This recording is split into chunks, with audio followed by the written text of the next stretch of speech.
உபாகமம் அதிகாரம் 32 வசனம் 4.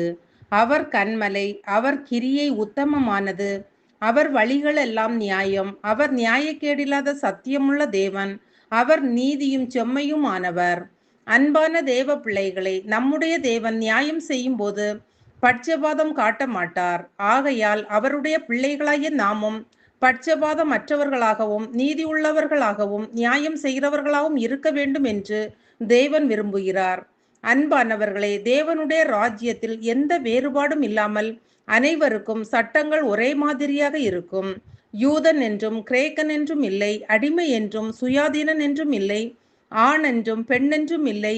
நீங்கள் எல்லாரும் கிறிஸ்து இயேசுவுக்குள் ஒன்றாய் இருக்கிறீர்கள் என்று வேதம் சொல்லுகிறது. பிரியமானவர்களை, விசுவாசிகளாகிய நம்மிடத்தில் அந்தஸ்து, ஆஸ்தி, கல்வி, ஜாதி, மொழி போன்றவற்றின் அடிப்படையில் எந்த வேறுபாடும் இருக்கக்கூடாது.